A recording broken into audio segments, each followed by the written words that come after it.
بیا دستي په تا ټاپه ولګوي دا وابي ده دا پلانی ده دا پلانی ده دا پلانی ده. نو دا د وابیت خبرې نه درته کوم، دا د قرآن خبرې درته کوم چې تزکیة النفس دا په دین کې یو شعبه ده. را بسو قدرمنو دې بلې خبرې ته. دا آیات الله دا داسې نه ده چې دا صرف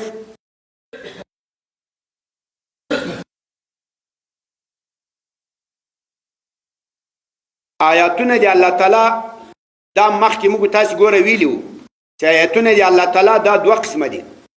یو آیات مخلوقه دي دا ځمکه او اسمانونه چې الله د خپل توحید لپاره دلایل ګرځولي دي او د دې خلق کړی، او یو آیات منزله دي چې هغه د قرآن کریم ده.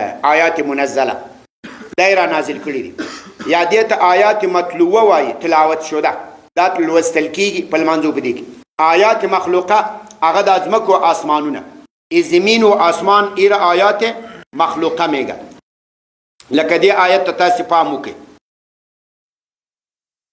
ان فی خلق السماوات والارض واختلاف اللیل والنهار، یقینا په دا پیدایښت د آسمانونو او د ځمکې کې او په اختلاف د لیل و نهار کې لآیات لأولی الالباب، په خلقت دي ځمکې او د آسمانونو کې او په اختلاف د شپې او د ورځې کې.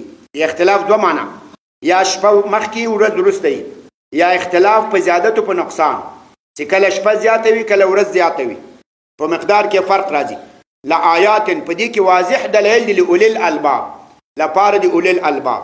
نو مطلب دا د ټول مخلوقات دا د الله تعالی آیاتونه دي، دا مظهر د توحید د باری تعالی دي.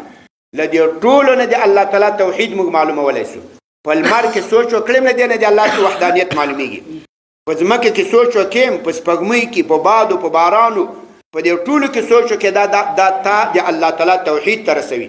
نو دې دا بعضې خلک چې داسې وایي چې صرف دا پیران یا صرف دا شیوخ دا مظهر د آیات الله دي، دا خبره غلطه ده.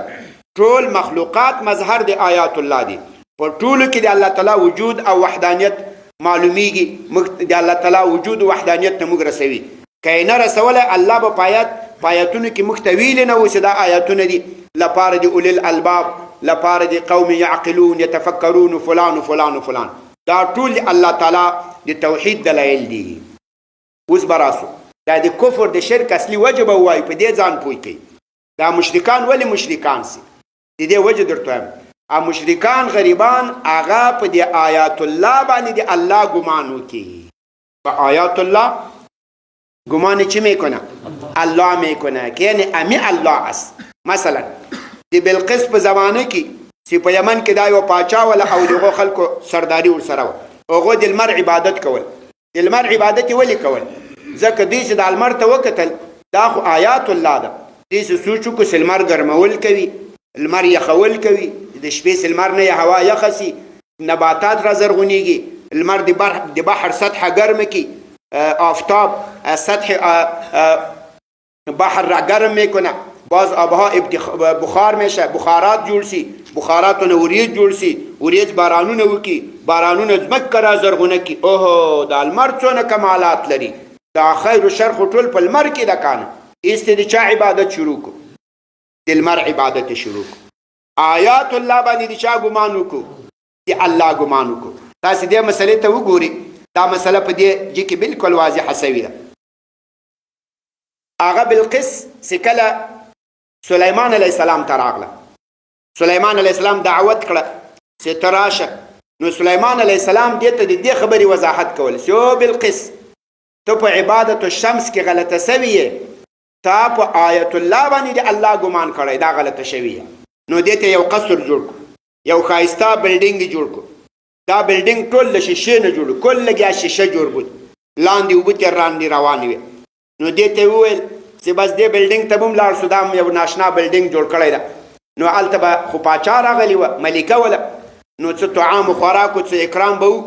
هلته چې ورغلو هغه بلقیس پایڅې را اوچتې کړې، هغې ګمان وکړو چې دا د اوبو څپه ده، که موج آب است پایای مطر نشوه کالای مطر نشوه. هغه چې پایڅې را اوچتې کړې، سلیمان علیه السلام ورته ویل دا اوبه نه دي، دا مظهر الماء ده. چی است؟ آیت الماء است. دا پوه شو چې اوهو دا خو زه غلطه شوی یم کانه په آیت الماء په مظهر الماء فکر آب کردم ولا د وجه ما غلط شدم. په آیت الله مې د الله ګمان کړی نو هلته خو ما شرک کړی، نور هغه شرک پاته د ما اسلام راوړ، عمل ته دا مسلمان شو. سلیمان علیه السلام دلته توحید دلیل ورته پیش کړ. تاسې ورته ګورئ. قیل لها بلقیس ته وویل شو ادخل الصرحه، دې قصر ته ور داخله سه، دې بلډینګ ته. فلما رأته کله چې